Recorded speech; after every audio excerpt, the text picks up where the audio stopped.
Ang kwento ni Tomby. Ang kwentong ito ay hango sa totoong buhay. Mula ito sa isa nating tagapakinig. Karanasan ito ni Banjo. Walang eksaktong taon. Probinsya ng Cebu. Si Banjo ay tubong probinsya. Hindi na bago sa kanya ang kwento tungkol sa samot-saring kababalaghan. Minsan na rin itong nakaengkwentro ng aswang. May ilang beses pa na pinarusahan ng duwende dahil naging pasaway sa gubat. Ngunit ngayon, lumipat siya sa tahanan ng tiyahin dahil mag-a-abroad ito para makaraos sa buhay. Walang kasama sa bahay ang unika iha, kaya't siya ang pinakiusapang makasama. At isa pa, siya na lamang din ang natitirang malapit na kaanak. Para naman sa parte ng binata, gusto niyang siya ang magbantay sa pinsan dahil walang tiwala sa mga kapitbahay. Nauuso rin kasi na mga panahong yon ang panggagahasa. At ang malala, menor de edad ang kasangkot. Magandang babae ang pinsang si Emily. Lapitin at habulin ng mga lalaki kaya't gustong protektahan. Wala namang problema kung magsama sila sa iisang bubong dahil malapit din naman sila sa isa't isa. Bunso at kuya ang tawagan nila. Ang inaalala lamang ni Banjo ay ang paligid. Puro naglalakihang kahoy ang makikita. Makapal ang nagtutubo ang halamang ligaw.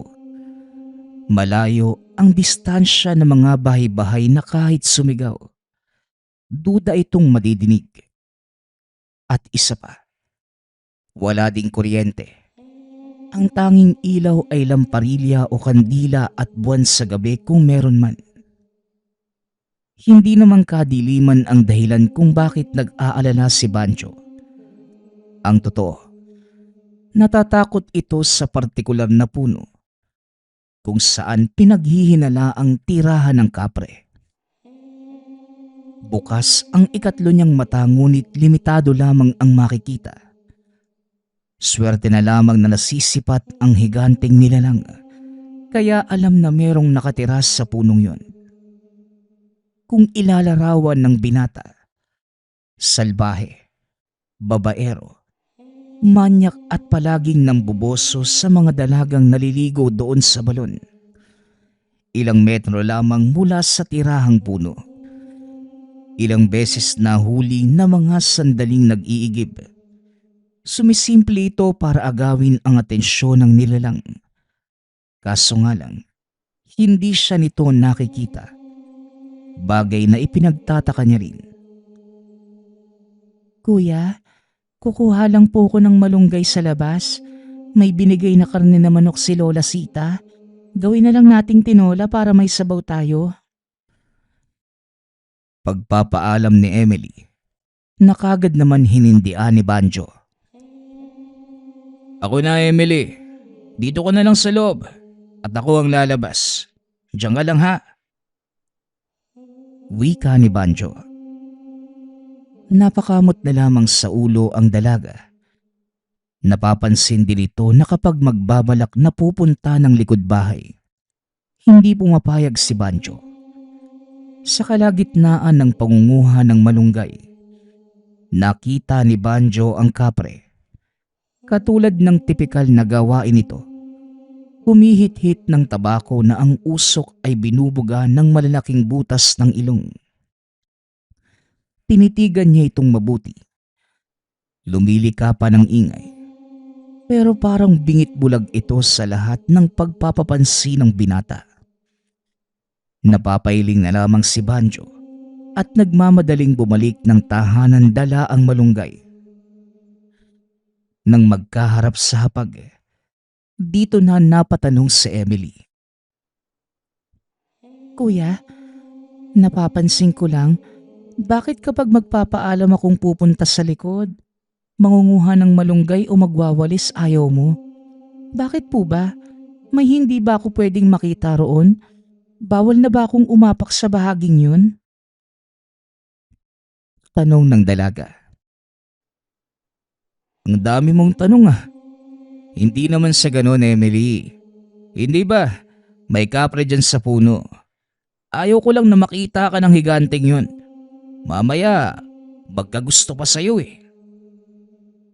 Tugon ni Banjo. Naniniwala ka pa rin pala sa ganyang kuya? Bago ka pa dumating dito para samahan ako, ilang libong ulit na akong pabalik-balik sa likod. Wala namang nangyari. Saka, hindi naman siguro totoo na may kapre dyan sa puno. Kasi kung meron man, sana matagal nang nagparamdam. Hindi po ba? Malay natin. Nasa iba pa pala yung atensyon. Tapos kapag napapadalas na yung pagkakita sa'yo, ikaw naman yung matipuhan. Ang pangit kaya pakinggan. Magandang dalaga, nagustuhan ng kapre. Ay sus Mariosep.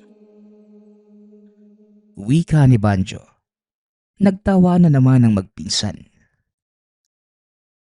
Puro ka talaga kalokohan, kuya. Ay nako, hindi naman ako naniniwala sa ganyan. Mas maniniwala pa ako kung sasabihin mo na may duwende kasi naparusahan ka dati, hindi ba? Yan, diyan ka magaling. Yung mambaliktad. Ikaw yung pinag-uusapan tapos isingit mo yung nangyari sa akin noon. Alam mo, kumain ka na nga lang. Wika ni Banjo. Nagpatuloy sa pagkain ang magpinsan. Ilang sandali pa ay natapos. Si Banjo ang umakaw sa paghuhugas ng pinagkainan. Samantalang pinagpahinga na sa Emily. Takipsilim pa lamang ngunit kahit papano, may liwanag pa ng araw sa labas. Kaya't dali-daling inasikaso ang mga hugasin dahil sa likod bahay nalalagay ang pwesto. Sa kalagitnaan, hindi nakaligtas sa binata ang kapreng nakatitig sa tahanan. Diretso ang mga mata nito sa kwarto ni Emily. Wala pa namang ginagawa. Panay lamang sa pagbuga ng usok mula sa hinihit-hit na tabako. Gayunpaman, bantay sarado ang kilos nito. Pagkatapos ng gawain, nagsunog ng dahon ng sauko. Ang matapang nitong amoy ang pumukaw sa atensyon ng nilalang. Sunod-sunod na napaubo ng malanghap. Ngiting tagumpay naman ang makikita sa mukha ni Banjo. Kaso nga lang, ngunit tila hindi pa rin siya nakikita nito. Sus, sa ganitong paraan lang pala maagaw yung pansin mo. Hindi mo ba talaga ako nakikita o ayaw mo lang akong pansinin? Alam mo yatang kukontrahin kita eh. Sige lang, kapag nanggulo ka sa pinsan ko, makikita mo talaga. Subukan mo lang. Wika ni Banjo. Matalim ang titig sa kapre. Bigla rin itong naglaho ng hindi makayanan ang matinding amoy ng pagsunog. 10 oras ng gabi, nang maalimpungatan ang binata sa ingay ng kaluskos sa labas. Dali-daling sumilip sa bintana. Nakita ang kapre na tila niyuyugyog ang sanga na inuupuan. Parang nagagalit. Nang mapansing panay ang pagtingin sa baba, mahinang napatawa ang binata dahil hanggang ngayon umuusok pa rin ang sinunog kanina na direktang tumatama sa puno ng kapre. Ang laki mong higante, pero takot ka pala sa usok. Naku naman, ganyan lang pala yung gagawin para galiting ka eh. O sige, bukas mas dadamihan ko pa yung pagsusunog. Wika ni Banjo sa sarili. Kinabukasan, maaga pa lamang ay nag-ipon na ng daon ng sauko si Banjo. Patutuyuin lamang ng kaunti sa init ng araw. tapos susunugin mamayang hapon para inisin ang kapre. Kaso nga lang, naging abala sa mga sumunod na oras dahil pinatawag ng kaibigan para magpatulong sa pangunguha ng halamang gamot para sa lolong manggagamot na si Mang Waldo. Ang matandang ito ang tumulong sa kanya ilang beses matapos mabiktima ng elemento. Pagkatapos, hindi na nakauwi kagad dahil naimbitahan pang maglaro ng baraha. Marunong naman ito at may kaunting barya kaya kumasa.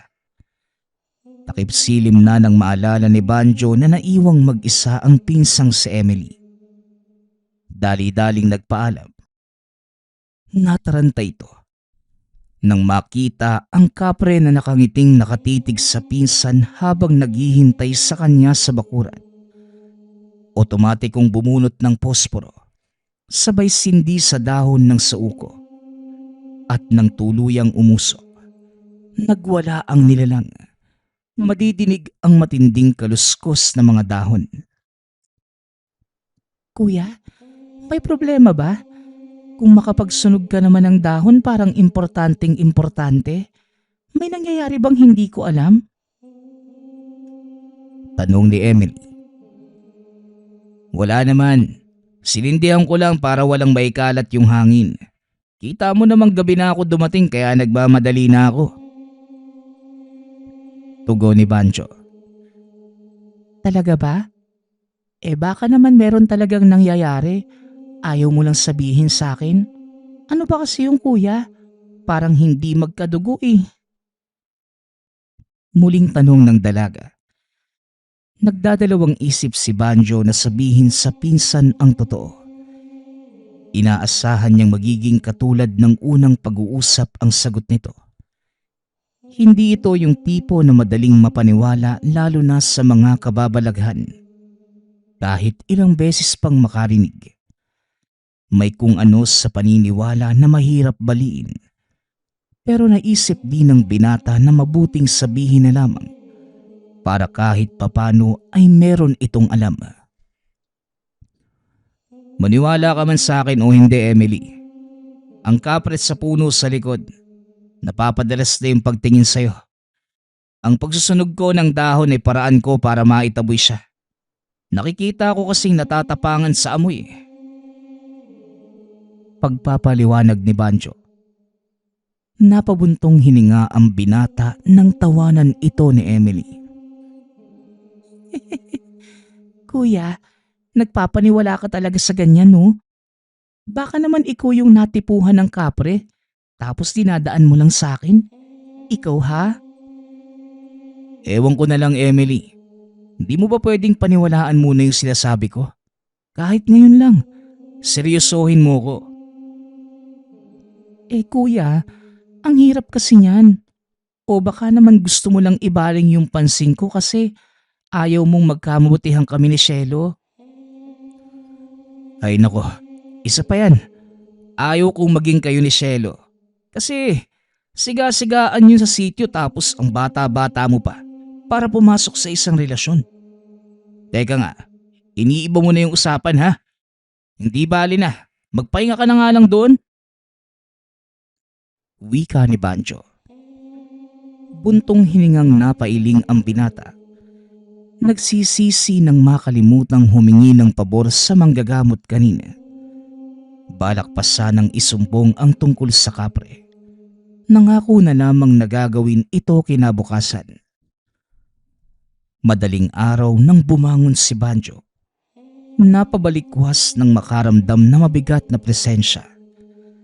Bahagyang naipikit ang mga mata para aninagin ang figura ng tao sa may bintana. Kagad kinlabutan ng maalalang nasa ikalawang palapag. Sa tayog ng bahay, imposibleng maabot ito ng tao. Ang anino, pasimpleng pabalik-balik ng lakad. Dali-daling kinapa ang 1 metrong 2x2 sa ilalim ng higaan at saka dahan-dahang lumapit. Kaso nga lang, pagkabukas ng bintana, si Banjo ang natigilan dahil ang bumungad sa kanya. Walang iba kundi ang kapre. Sumisilip ito sa kwarto ni Emily. Nanginig si Banjo nang maklaro ang itsura nito. Malaki ang muka, mabaho, malaki ang butas ng ilong, mabalahibo ang katawan, malaki ang tenga, magulo ang buhok na parang alambre sa tigas. Hindi nawawala ang amoy ng tabako. Ang mga matang mapupula ay nakatuon sa kinalalagyan ni Emily. Sarado ang bintana, ngunit dahil may ilaw sa lamparilla, kahit papano ay naaaninag sa loob. Nang tangka ng kapreng buksan ng bintana, walang pagdadalawang isip na hinampas ng paulit-ulit.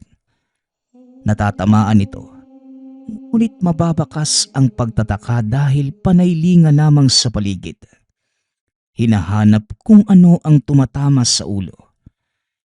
Tumilapon ang binata ng hampasin ng malaking kamay ang kinalalagyan.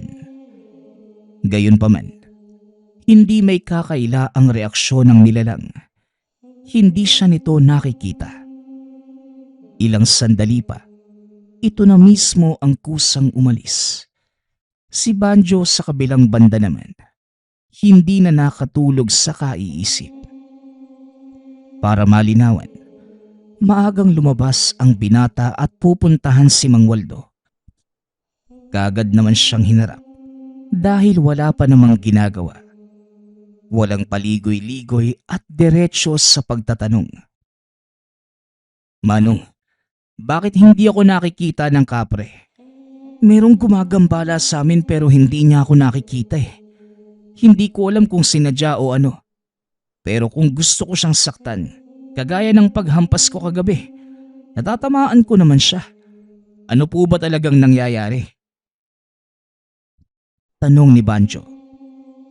Ngumiti lamang si Mang Waldo. Ang totoo, may ginawa sa binata noong huling ginamot. Napapagod na ito sa pagbalik-balik nito kaya't gumawa ng hakbang. Hindi ka rin titigil kung walang sagot na makukuha.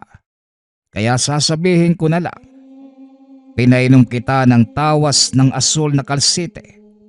May hinalo ako para manatili sa loob mo ng ilang buwan. Para naman matagal-tagal pa bago ka mabiktima muli ng elemento. Ilang ulit ka nang pumarito para magpagamot eh. Nagsasawa na ako sa mukha mo. Kaya ako ginawa yon. Tugon ng matanda na ikinagulat ni Banjo. Ano po? Asul na kalsite? Ano naman po yun? Hindi ba ako mahihilo niyan? Ang sabi mo pa naman nasa loob ng katawan ko. Malamang hindi. Baka bubuti nga ito sa katawan. Lalo na sa espiritual na kamalaya. Dahil inaabsorba nito ang positibong enerhiya at itinataboy ang negatibo. Sinamahan ko na rin ng kaunting sabulat para naman makapagpahinga ka sa pambibiktima ng mga elemento. Naging suki ka na eh. Ngayon na hindi ka nakikita ng kapre, sabi mo, samantalahin mo. Gamitin mo para maipaglaban at maipagtanggol ang pinsan mong babae. Bibigyan pa ba kita? Tanong na matanda. Dahil sa tumatakbong ideya sa isipan, walang pagdadalawang isip na humingi ng asul na kalsite si Banjo. Kaunti lamang ang binigay ni Mang Waldo dahil may pagdududa sa ngiti ng binata. Tinuruan na lamang ito kung paano gagamitin at binalaan na saka lamang kapag kinakailangan. Pagsapit ng takip siling, dumiretso sa likod bahay si Banjo para magpausok ng dahon ng sauko. Binudbura ng tawas ng asul na kalsite. Pinaypayan pa para dumiretso sa punong tinitirahan ng kapre. Takip siling, kaya't lumabas ang nilalang. Ngunit para magwala lamang sa matinding amoy ng sauko at bisa ng kristal. Palipat-lipat sa ibang puno para lamang makaiwas. Ngunit hindi ito tinantana ng binata. Itinodo ang pagpapaypay, humabol lamang ang usok sa nilalang. Napakalakas ng tawa nang makitang natatarantang lumayo ang higante. Parang unggoy itong lumalambitin sa mga sanga. Sumuot ito sa masukal na bahagi. "Kuya, ayos ka lang ba? Para kang bata na naglalaro dyan. Yung mga manok po patukain mo na. Nalipasan na sila ng gutom." Wika ni Emily. Nakalimutan na ni Banjo ang mga gawain dahil sa kakaisip ng plano para guluhin ang kapre. Subalit ningid sa kaalaman ng binata na ito ang magiging simula ng mas malaking problema. Pagsapit ng gabi, hindi mapakali sa kwarto si Banjo habang tanaw sa bintana ang kapre. Masama ang tingin nito na pinasadahan ang buong tahanan. Kinuha ang dahon ng buyo na pinagbalot ng tawas ng asul na kalsite. Naghanda ng isang baso ng tubig at saka binuhusan ng kaunti. Pumesto sa bintana at pasimpleng winisikan ang direksyon ng puno, kaso nga lang, hindi ito umabot dahil malayo.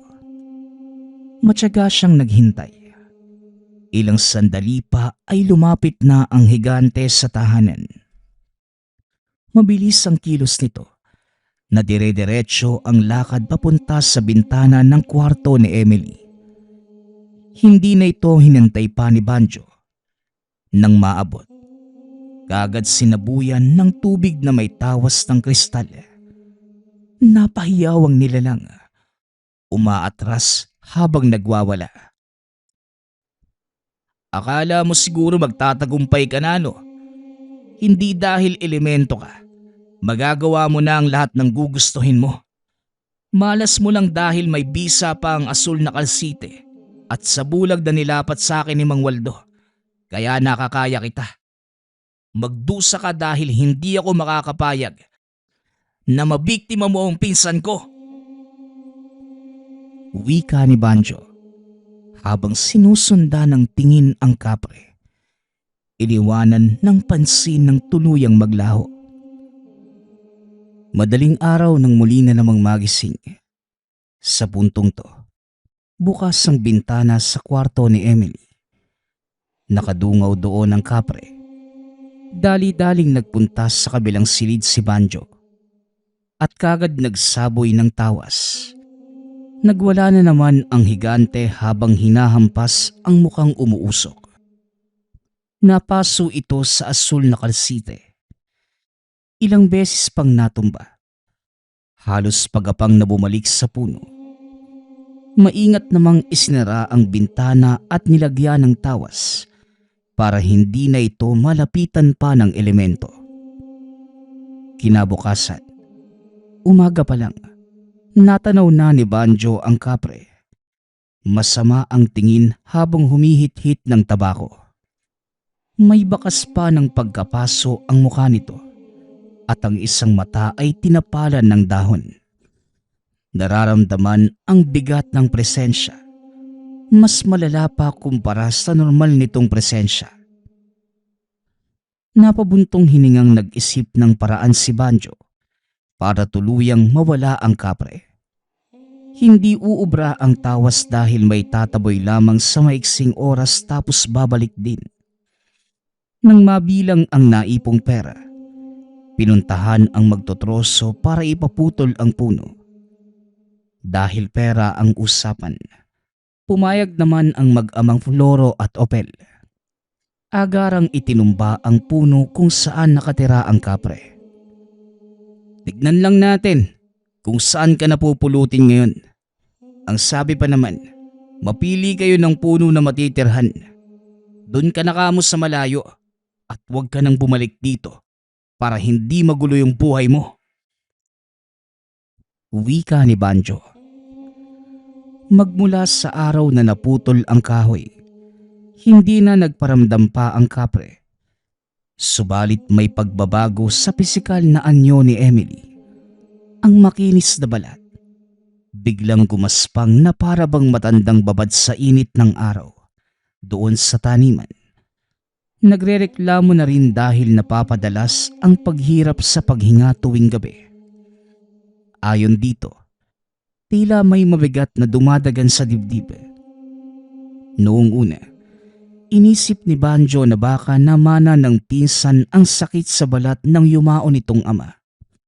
At ang kakapusan ng hininga, nakuha naman sa ninuno na may karamdaman sa puso.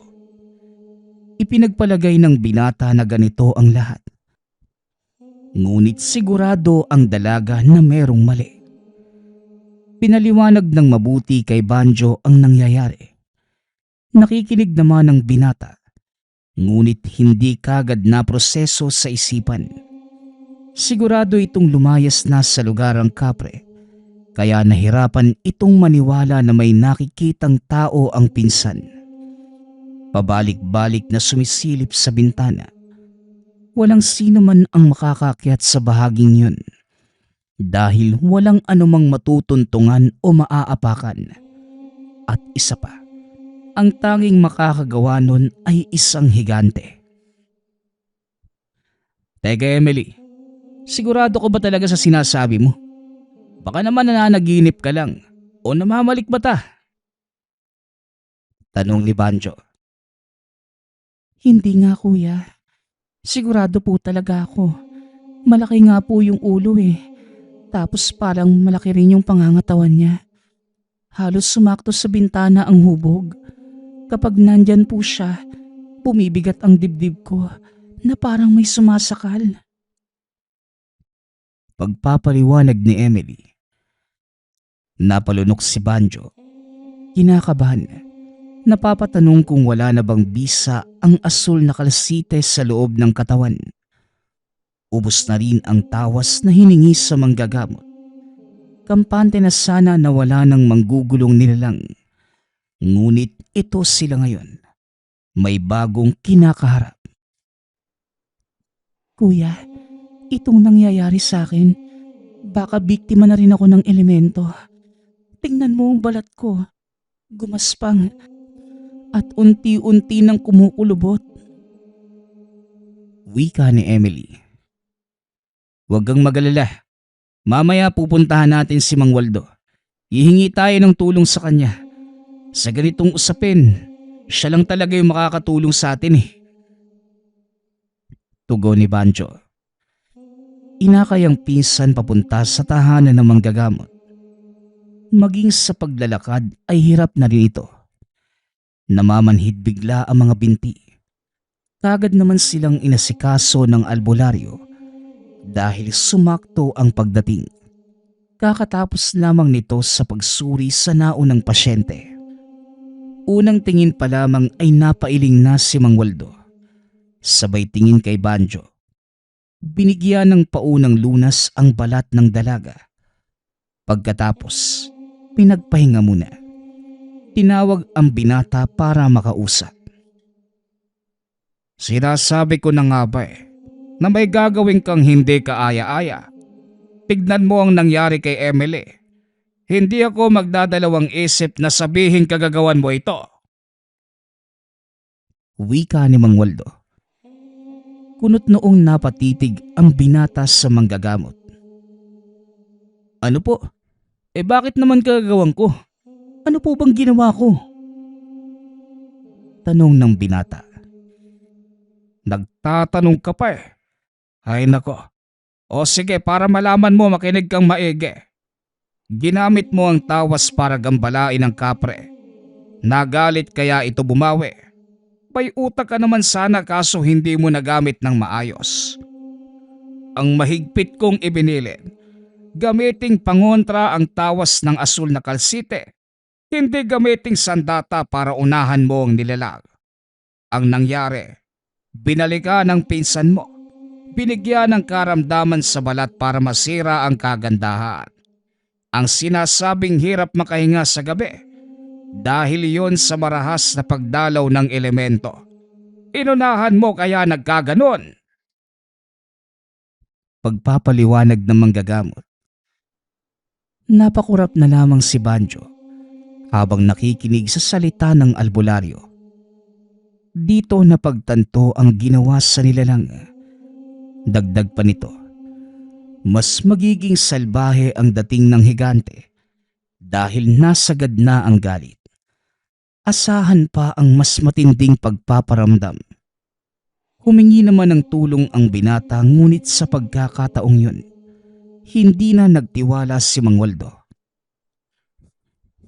Pangako ho, gagamitin ko na talaga sa tama. Manong, pakiusap, bigyan mo pa ako ng tawas para maitabo yung kapre kapag pupunta sa bahay. Pagmamakaawa ni Banjo. Hindi na. Ako na mismo ang pupunta sa inyo para lapatan ng pananggalang ang buong tahanan. Kung bibigyan kita, posibleng sasayangin mo lang ang kalsete.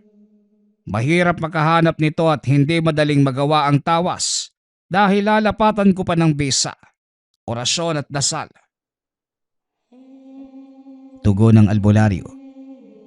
Matapos ang usapan, binalingan muli ni Mang Waldo si Emily. Sinuri ang kalagayan ng balat. Nilapatan ng mabisang gamot na pinainom ng tubig na may basbas at kaunting tawas ng asul na kalsite. Teka Manong, pinainom niyo na po si Emily ng tawas. Ibig bang sabihin, hindi na siya makikita ng kapre kagaya ko? Nilagyan ko ng sabulag kaya malamang oo. Kung makasabi ka naman ng kagaya ko, akala mo talaga hindi na siya nakikita. Iho, malinaw pa sa sikat ng araw ang imahe mo sa mga mata ng nilalang. Nakikita ka na niya. Wika ni Mang Waldo. Napalunok si Banjo. Nakiusap na makainom ng tawas ngunit humindi si Mang Waldo. Dahil isang beses lamang itong pwedeng gawin. Kapag nasundan pa, posible ang pagkakaroon ng diferensya sa kalusugan, lalo pat may halong ibang sangkap. Sa tahanan, kagad nilibot ni Mang Waldo ang paligid. Mga bintana at pinto ay nilagyan ng pangontra upang maiwasan ang paglapit ng kapre. Hinipan din ng orasyon ng hangin, pandagdag bakod. Pagkatapos ay mahigpit na binalaan si Banjo. Dahil ikaw ang tatayong magulang sa inyong dalawa ng pinsan mo, siguraduhin mong magagamit sa oras na kinakailangan lamang ang tawas. Ito lang ang natira sa akin. Banjo, subukan mong sayangin ay makakatikim ka talaga sa akin. Bantayan mo rin si Emily. Maayos na ang kondisyon niya sa balat. At ang pagkakapos ng hininga na lamang sa gabi, hindi ko mapipigilan ang pagdalaw ng nilalang, lalo pat natipuhan nito ang dalaga. Ang tanging magagawa ko lamang ay kontrahin ang paglapit niya. Tandaan mo, huling tawas na lamang ito kaya ayusin mo na. Makakaasa po kayo, Mang Waldo. Maraming salamat po sa tulong ninyo. Wika ni Banjo. Matapos matanggap ang dahon ng buyo na ginawang balot sa tawas. Buntong hiningang binantayan ni Banjo ang natutulog na pinsan. Nakatulog na lamang sa kakaiyak nang mapagtantong biktima ng kapre. Sinisisi din niya ito dahil ayaw siyang paniwalaan. Kung una pa lamang ay naniwala na ito, siguro't hindi ganito kalala ang takbo ng kaganapan. Gayunpaman, iwinaksi na lamang ng binata ang naiisip dahil kung tutuusin, nangyari na ang lahat ng nangyari. Hindi nagtagal. Nakarinig ng kaluskos sa labas. Sinundan ng mabibigat na yabag. Pagtayo ni Banjo, bumungad ang anino ng kapre. Litaw sa kadiliman ang nanlilisik na mga mata. Dire-diretso ang lakad ngunit biglang nahinto nang makita ang binata. Dumako ang tingin sa hawak nitong dahon ng buyo. Biglang tumigas ang muka't bumalandra ang galit. Nagpatuloy ito sa paghakbang. Bago maisaboy ang tawas ay nabitawan matapos makaramdam ng pagkakasakal. Tarantang-taranta si Banjo na mga sandaling yun. Naiangat siya nito. Nagtataka din sa pagkakataong yun. Magkasing tangkad lamang sila. Nakapasok ng hindi namamalayan.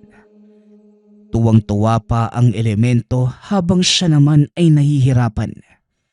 At hindi lang yun. Gumulong ito pababa ng hagdan. Sumunod at muli pang patuloy na sinaktan. Gumapang sa kanilalagyan ng patalim. Sinaksak ng makabunot ng kutsilyo ngunit wala itong epekto. Muling binalibag siya hanggat sa unti-unting umikot ang paningin gawa sa pagkabago. Nang makita nitong hindi na halos makakilos, tumalikod sa kabinalingan ng pansin si Emily sa itaas. Sinika pa ni Banjong makahabol, ngunit huli na dahil nakadagan na sa natutulog na pinsan. Nakapikit pa rin ang mga mata ng dalaga, ngunit mapapansin ang pangingisay ng katawan. Malapad ang pagkakangiti ng kapre habang sinasakal ito. Nang masipat ni Banjo ang dahon ng buyo, dali-dali niya itong kinuha, tiyempo sa pagbukas ng bibig ng nilalang. Mabilis na isinubo ang lahat ng tawas. Nagwawala ito, sabay bitiw ng nakakabinging sigaw. Idinudura pa nito ang tawas ngunit hindi na nagawa dahil kumapit na sa dila. Sinika pang matanggal. Hindi na nagulat ang binata nang biglang maglaho at nakita itong nasa labas. Pasuray-suray habang papalayo. Hindi naman maiwasan ni Banjo ang mapangiwi habang iniinda ang sugat sa kamay. Nakagat habang sinusubuan ng tawas ang kapre. Gayunpaman, hindi alintana dahil dali-daling pinukaw ang pinsan na magpasa hanggang ngayon ay nangingisay. Matagal pa bago nagising si Emily. Habol hininga ito. Pinagpapawisan. Kagad napayakap kay Banjo sabay iyak. Inalo naman niya ito at nang mahimasmasan, inatupag ang sarili dahil sa labis ang pagkirot ng sugat. Pinalipas ang oras, ngunit hindi na makakaya dahil namamaga ang kagat at unti-unting kumakalat sa buong katawan ng pamamanhid. Namumutla na ang binata. Nangihina. Kahit madilim ang daan, inalalayan ni Emily papunta sa tahanan ng manggagamot ang pinsan. Pagkarating doon, napailing na lamang si Mang Waldo. Hindi madali ang kapreng nakaharap ninyo. Dilagpasan lamang ang nilagay kong pangontra sa bahay. Sigurado kong napuruhan yon ngunit kinakaya lamang para matuloy ang pambibiktima. Magaling ang ginawa mo, Banjo. Pero ito nga, ikaw naman ang nagdusa sa ngayon. Wika nito. Sinuri ng manggagamot ang sugat. Kagad nilapatan ng gamot gamit ang sariling sangkap. May halo pa rin ng asul na kalsite. Ito ang pangunahing sangkap sa lahat ng mga gamot. Nagpatunaw sa isang baso. Ang tubig ay pinainom sa binata. Binutbura ng tawas ang sugat at saka binalot ng dahon ng buyo. Manong, gagaling pa si kuya pagkatapos ng gamutang to? Oo naman. Tong batang to parang hindi ako kilala. Mahusay kaya akong manggagamot. Miyembro ng pamilya mo ay saking lumapit kapag may karamdaman. Lalo na sa mga elemento tapos nagdududa ka pa. Hindi kasi tumalab sa kapre yung nilagay mong pangontra sa bahay, kaya hindi ko maiwasang magtanong. Abat salbahe tong batang to ah. Nakalusot lang ang nilalang. Pinagdudahan na kagad ang kakayahan ko. Diyos mio. Wika ni Mang Waldo habang kumakamot ng ulo. Lumipas ang ilang araw. unti-unting naghilom ang sugat ni Banjo. Pinaliwanag ng mabuti ni Mang Waldo kung bakit nangahas ang kapre sa kabila ng paglapat ng pangontra sa bahay. Winasak ng binata ang punong tinitirhan, kaya kahit gaano pa katapang ang bakod sa lugar, susuungin pa rin para lamang mabiktima ang natipuhan. Sinagad ni Banjo ang galit ng higante, kaya't gano'n na lamang ang reaksyon nito. Sinuri din ni Mang Waldo ang gubat malapit sa tahanan. Walang bakas ng kapre sa lugar, matapos malunok ang tawas ng asul na kalsite. Pinuri pa niya si Banjo sa nagawa nito.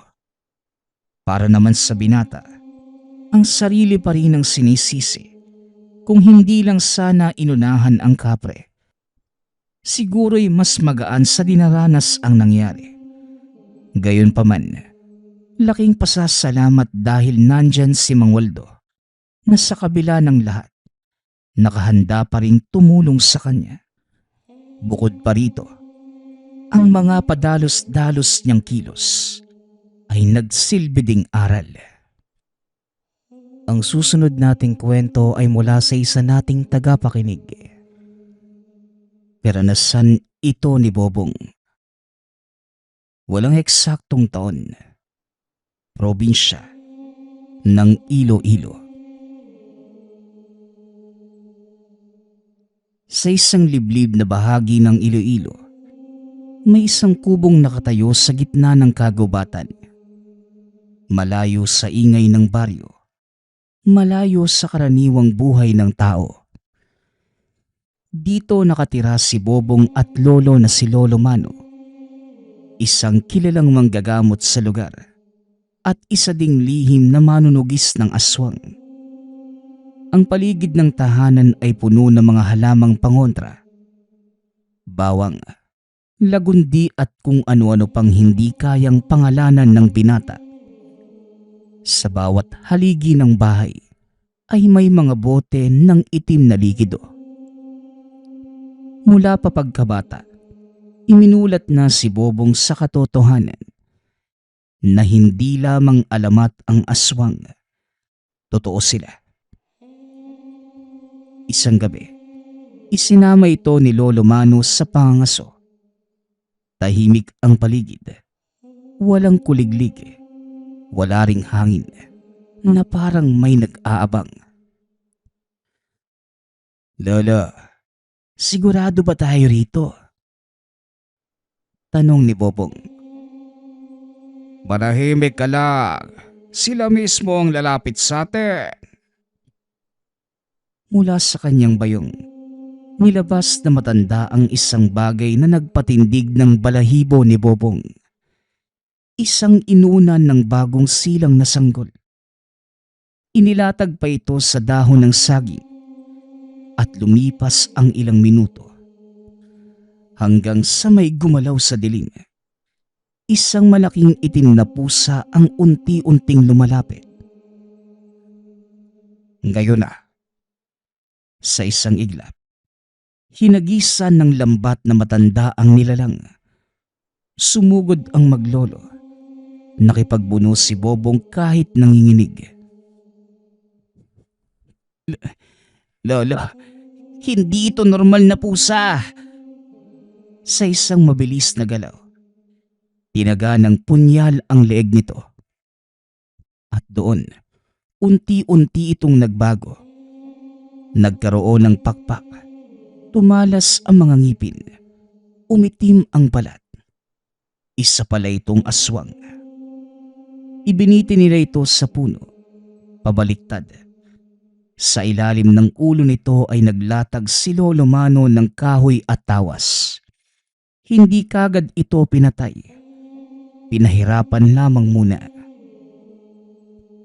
Lolo, bakit hindi na lang natin kagad tapusin? Maghintay ka lang. May iluluwa pa yan. Kinabukasan, bumalik sila. Patay na ang nilalang. Tinusok-tusok na matanda ang tiyan nito. Hanggang sa merong nahulog na isang itim na bato. Lolo, ano po ba ang isang yan?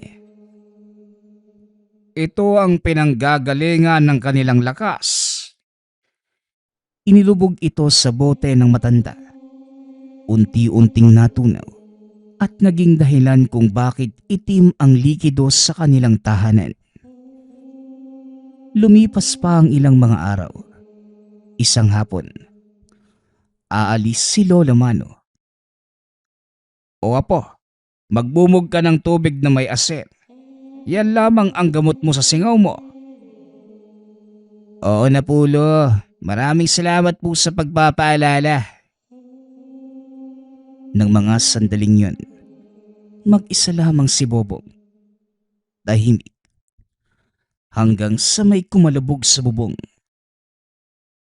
Teka, hindi lang to simpleng hangin eh. Hindi siya nakatiis. Lumabas ng tahanan. At dahil sa galit ay sinaboy ang tubig na may asin sa bubong. Isang sigaw. Isang bagay ang gumulong paibaba. Isang itim na pusa na unti-unting nag-iiba ang anyo. Isa ka palang aswang. Ang balat nito ay parang nasunog. Hindi dahil sa apoy, kundi sa tubig na may asin. Dito nagsimulang magtanong si Bobong. Kinabukasan, bumalik si Lolo Mano.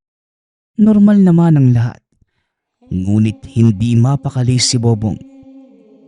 Dahil sa kuryosidad, pumunta ito sa tambakan ng mga aswang. Ang amoy ng sunog na laman, bumalot sa paligid.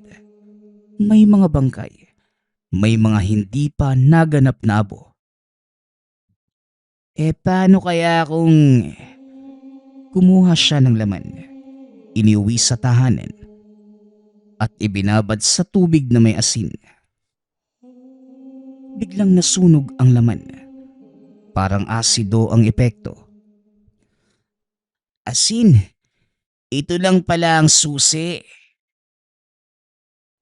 Wika ni Bobong sa sarili. Hanggang sa isang balita ang dumating. May bagong aswang sa baryo. Pinatay ang mga kalabaw at kinukuha ang mga lamang loob. Hindi na namin kaya. Tulungan mo kami. Ngunit may sakit si Lolo Mano na mga sandaling yun. Hindi ko kaya ngayon. Pasensya na mga kababaryo. Tahimik lamang si Bobong.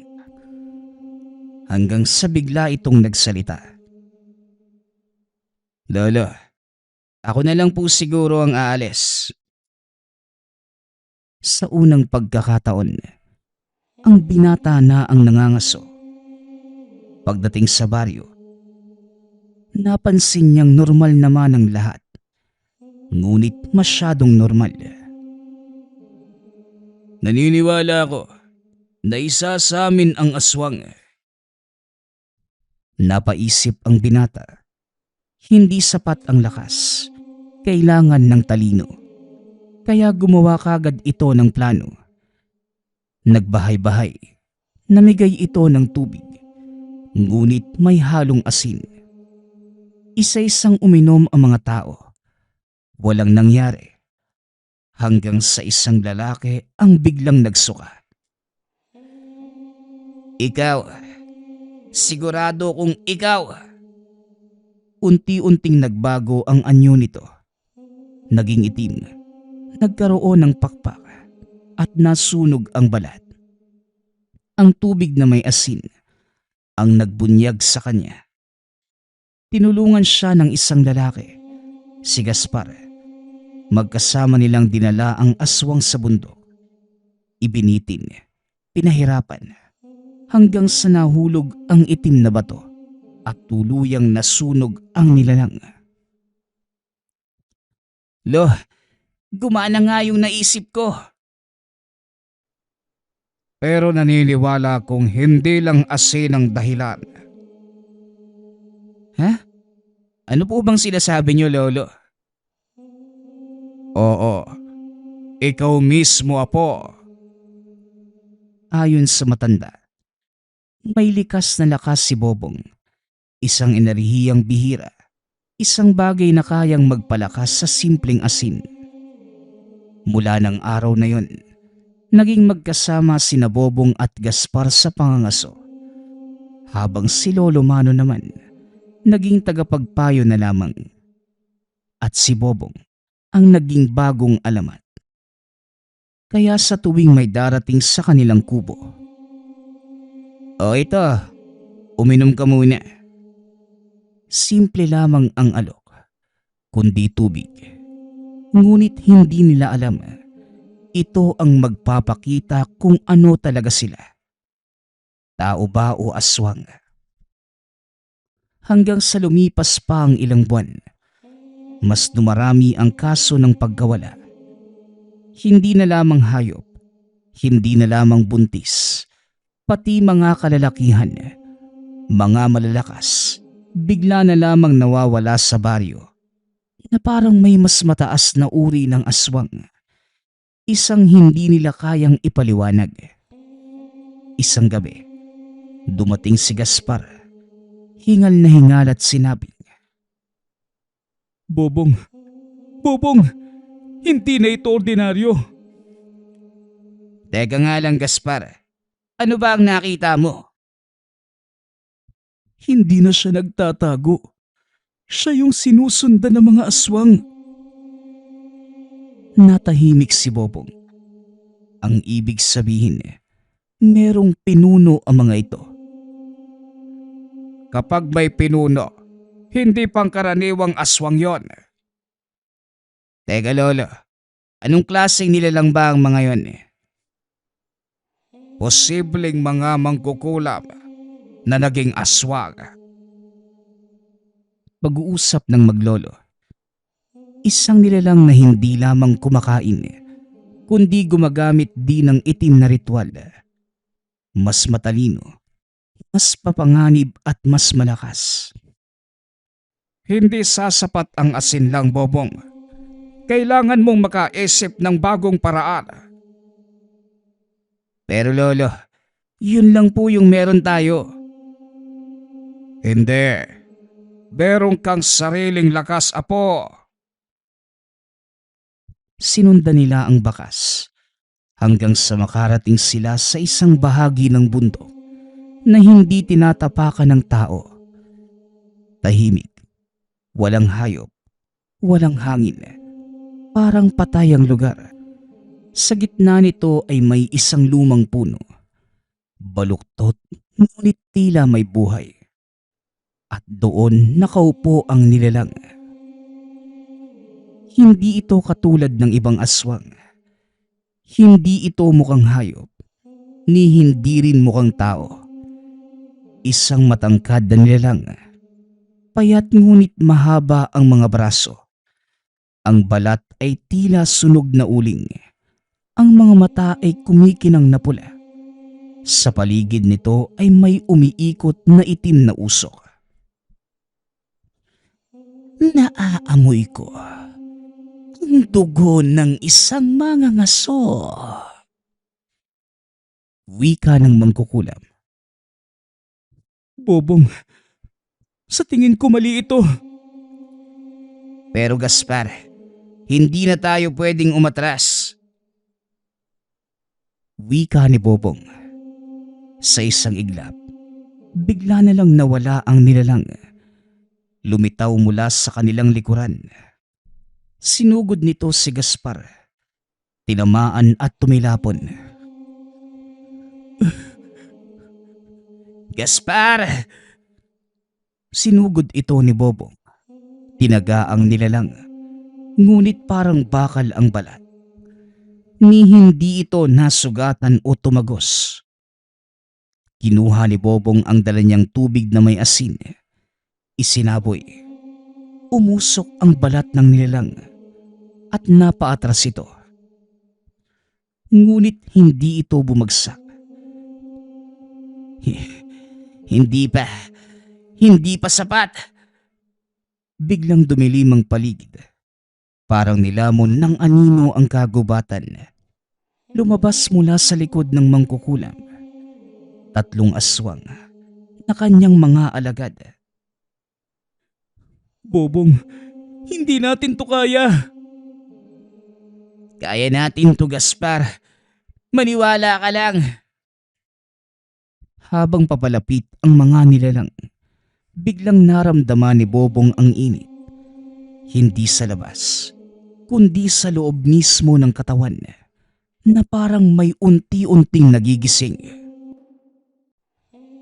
Palagi mong tatandaan na po, meron kang sariling lakas. Ito ang paulit-ulit na nadidinig sa kanyang isipan. Kinuha niya ang asin, hinawakan at para itong nagliwanag. Sumugod si Bobong. Mas mabilis at mas matapang. Isinaboy niya ang asin. Hindi na simpleng usok, ngunit parang apoy ang epekto. Nasunog ang unang aswang. Bobong, anong ginagawa mo? Hindi ko rin alam, Gaspar. Tinaga niya ng isa pa. Ngayon ay tumagos na ang itak. Bumagsak ang aswang at kusang lumabas ang itim na bato. Imposible! Muling sumugod ang mangkukulam. Mas mabilis, mas malakas. Nagbanggaan sila. Itak laban sa kuko. Sugatan si Bobong. Duguan ngunit hindi pa rin umatras. Hindi ka isang tao, ano? Mas lalong hindi ka. Kinuha niya ang natitirang asin, hinalo sa tubig at hindi lamang isinaboy. Ininom niya ito. Bobong, anong ginagawa mo? Biglang nagliyab ang katawan ni Bobong. Hindi apoy, kundi isang nakakasilaw na liwanag. Sumugod ang binata at sa isang mabilis na galaw, tinusok niya ang dibdib ng mangkukulam.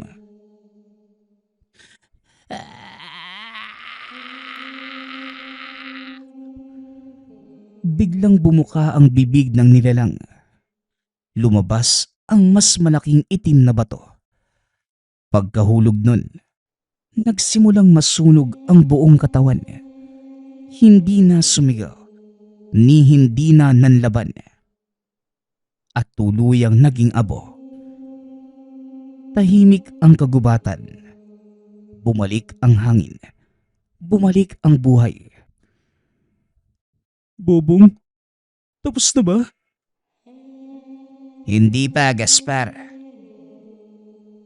Dahil alam ni Bobong na habang may dilim, palaging merong magbabalik. Pagkabalik sa kubo, Naramdaman ko yon, apo. natapos na po, Lolo. Alam ko, apo. Ngayon, hindi ka na lamang basta mangangaso. Mula ng araw na yon, hindi na lamang siya si Bobong. Ito ang naging simula ng kanyang alamat. At ang sandata, hindi lamang punyal, hindi lamang lakas, kundi tubig na may asin. Nagpapasalamat nga pala ako sa lahat ng sumusuporta sa ating channel. Nawa ay patuloy niyong suportahan at pakinggan ang ating mga kwento. Hanggang sa muling pakikinig. Paalam.